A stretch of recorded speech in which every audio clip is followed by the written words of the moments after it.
Roman rings अभी advertise हो चुके हैं 18 अगस्त के रॉ शो के लिए, यानी कि बंदा आ रहा है रॉ शो में, तो डेफिनेटली शायद से ऐसे चांस बढ़ चुका है बंदे को एक टाइटल शॉट या फिर टैग टीम मैच का at the clash in Paris. इसकी क्या कहानी रहती हम डेफिनेटली इसमें डिस्कस करेंगे। साथ ही दोस्तों हम बात करने लगे पॉल हेमन के बारे में।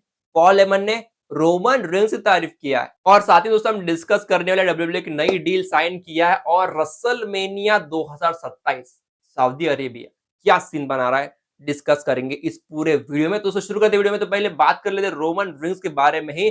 तो अपडेट कुछ ऐसे कि रोमन रिंग्स जो है ना, इस बंदे को अभी सेट किया गया रॉ शो के लिए, और वैसे कल ये ऑफिशियल रात को अनाउंसमेंट आ गई थी रोमन आने वाला रॉ शो के लिए।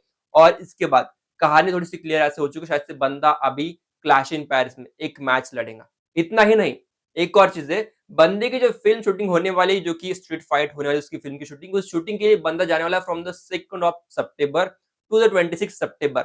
मतलब इस पैन में बंदा अवेलेबल नहीं रहेगा कंपनी में, उसके अलावा बंदा आ सकता है किसी भी डेट के ऊपर ऑन द शो, चाहे स्मैकडाउन हो या फिर रॉ। बेसिकली रॉ के ऊपर ही आता है वैसे फिलहाल कहा जाए तो, लेकिन बंदा आने वाला है। और देखिए अब एक और सिनेरियो, शायद से मैं देख रहा हूँ कि रोमन रिंग शायद से लगभग हर एक शो पे आएंगे जब तक ये अवेलेबल है। मतलब मैं अभी बात कर रहा हूँ तो आने वाले 18 अगस्त को डेफिनेटली बात कर रहा हूँ, लेकिन जब बंदा शूटिंग से वापस आएगा उसके बाद भी शायद टिल सर्वाइवर सीरीज बंदा रेगुलर आ सकता है, क्योंकि अभी बंदे के पास समय बहुत कम है। आई गेस अगले साल का रसलमेनिया या फिर समरस्लैम बंदे का फाइनल हो सकता है, तो शायद इसके लिए अभी ये last chance to show up. तो डेफिनेटली शायद बंदा अभी रेगुलरली फीचर होगा। मैं इसीलिए कह रहा हूँ रोमन आ सकते क्लैश इन पेरिस में, क्योंकि क्लैश इन पेरिस होने वाला है एट द 31st ऑफ अगस्त, मतलब इस महीने के आखिर में। और अगले महीने बंदे को जाना, तो डेफिनेटली बंदे के चांस बढ़ चुके हैं यहाँ पे।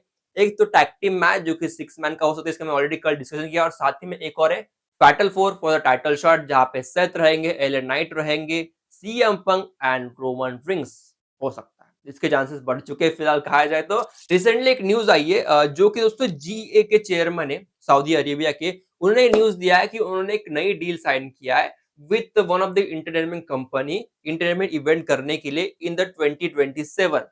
और ये इवेंट बहुत बड़ा होने वाला है उन्होंने कहा है। तो यहाँ पे चांसेस बता रहे हैं शायद से ये रसलमेनिया की ही बात कर रहे हैं, क्योंकि Saudi Arabia and WWE relation बहुत अच्छे, तो शायद से चांस है कि यहाँ पे होने वाला है एक बड़ा पीएलई, और शायद से होगा जो कि रसलमेनिया।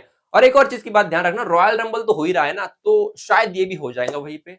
अभी वैसे कुछ ऑफिशियल अपडेट तो नहीं है, लेकिन ये तो बस एक खबर की बता रहे कि शायद हो सकता है। चलो आगे बढ़ते, बात कर ली यहाँ पे ईएसपीएन की एक नई डील जो डब्ल्यूडब्ल्यूई ने साइन किया है, जो कि 2026 में स्टार्ट होने वाली है।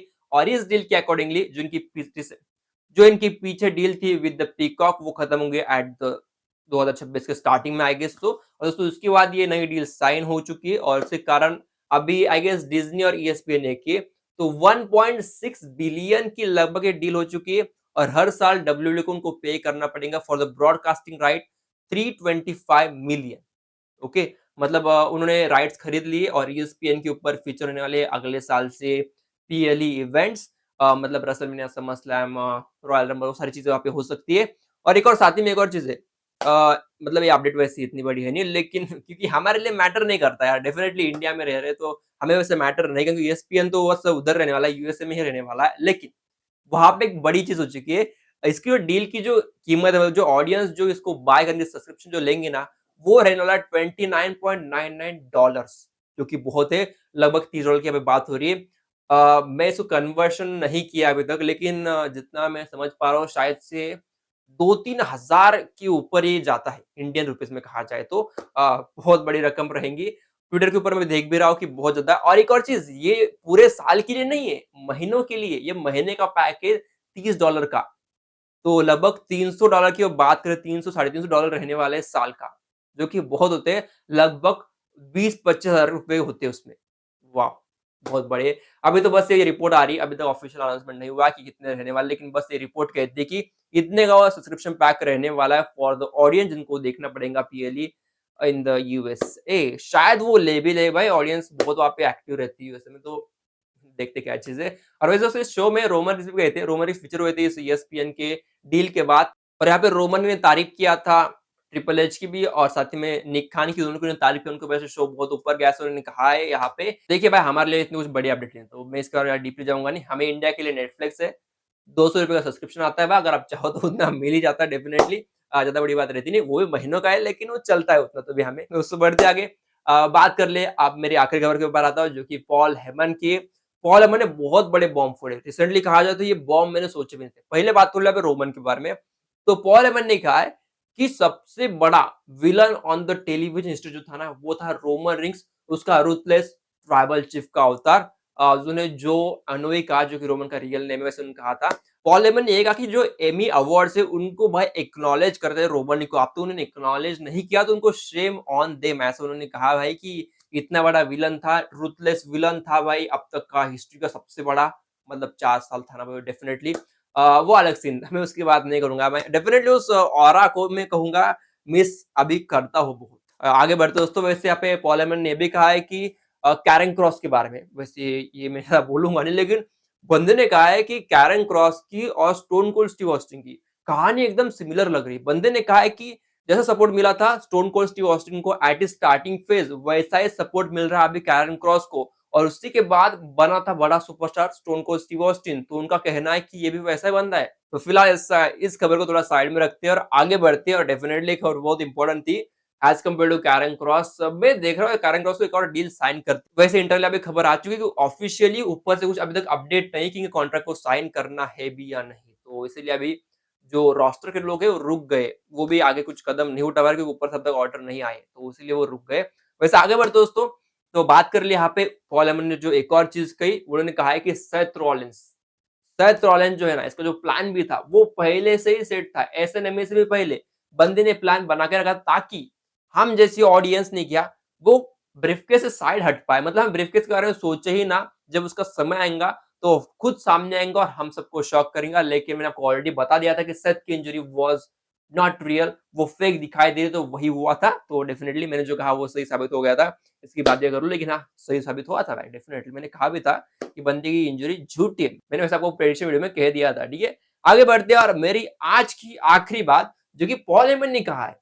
पॉल हेमन ने कहा है भाई देखो एक समय ऐसा गया था रसल ने कि जब हम डिस्कशन कर रहे थे 41 की बात कर रहे थे वो, उन्होंने कहा कि वहां पे रोमन रिंग्स वर्सेस कोडी का थर्ड टाइम कराने का प्लान भी हो चुका था कि इनका एक और मैच कराएंगे हम रेसलमेनिया 41 में। लेकिन उस वाले प्लान को ड्रॉप किया बाद में जो कि सीना का सिनेरियो आ गया था। तो वो ड्रॉप करना पड़ा लेकिन ये लगभग तय हो गया था कि रोमन रिंग्स वर्सेस कोडी होने वाला है for the title once again. वैसे फिलहाल को तो मेरे पास एक और रिपोर्ट आ चुकी है जो कि मैंने कल ही पढ़ा था जो कि रोमन वर्सेस कोडी एट रेसलमेनिया 42 फिलहाल इंटरनली डिस्कशन के बहुत बढ़िया स्टार्ट हुए। लगभग फाइनल भी हो चुका है कि इस वाले मैच को हम कराएंगे। चलो अभी आगे बढ़ते हैं तो एक मेरी छोटी सी खबर जो खबर मैं नहीं कहूंगा। वैसे यहाँ पे ब्रॉक लेसनर के बारे में क्या कहा है कोडी ने कहा भाई देखो ब्रॉक लेसनर जो है ना वो बढ़िया से डब्ल्यू का भी जो सिनेरियो चल रहा है उसमें बढ़िया फिट होता है ऐसा बंदे ने कहा है। तो ब्रॉक लेसनर की ऐसे अपडेट बंदे ने दिया है। ठीक है ना भाई, दिया है तो दिया है। आगे बढ़ते हुए वैसे इसमें ज़्यादा कुछ इम्पोर्टेंट था नहीं। ब्रॉक लेसनर का वैसे मैं एक और चीज़ कह देता हूँ कि बंदा सीना के पीछे जो जाने वाला है ये तो लगभग तय है। लेकिन अगर बंदा फिर भी एक्टिव रहेगा बाद में, आई डोंट नो बंदा कब फीचर होने वाला है इसकी अब तो कुछ भी अपडेट नहीं। लेकिन स्मैकडाउन इज़ द प्लेस जहाँ पे आई गेस हाँ, आने वाले स्मैकडाउन पे जॉन सीना रहने वाला है। तो शायद से स्मैकडाउन के ऊपर आएँगे ब्रॉक लेसनर भी, वहाँ पे कुछ सिनेरियो बना सकते हैं और इनका जब सिनेरियो निपट जाएगा तो शायद से कोडी वर्सेस ब्रॉक एक और बार हो सकता है। तो मुझे लगता है कि अभी ब्रॉक लेसनर वर्सेस कोडी का मैच फिर से होने के चांसेस भी यहाँ से खुल रहे हैं और शायद ब्रॉक लेसनर अगर जीत रहे तो मैं ज़्यादा डीपली नहीं जा रहा हूँ लेकिन फिर से मेरे मन में एक सवाल आ रहा है कि जो हमने देखा था पिछले कुछ रेसलमेनिया में Roman and Brock Lesnar only they are the PLE match, वो हो भी सकता है। चांस उसके भी तो देखते हैं क्या चीज़ यहाँ से बढ़ती है। फिलहाल इस वीडियो में रुकता मिलते हैं कल। कल आएँगे विद वन मोर वीडियो और कल है फ्राइडे तो डेफिनिटली कल हम स्मैकडाउन की बात करेंगे तो क्या कुछ हो सकता है सैटरडे के स्मैकडाउन शो में तो हम कल उसको लेके आएँगे। फिलहाल रुकते पे सब्सक्राइब कर दो, लाइक कर दो, शेयर कर दो। हम ऑलरेडी 825 कल ही क्रॉस किया है तो चाहूँगा कि हम इस हफ्ते में कम से कम 850 हो जाए तो वैसे देखते हैं क्या सीन रहता है। दोस्तों मिलते हैं कल। Stay tuned. तब तक के लिए दोस्तों बाय।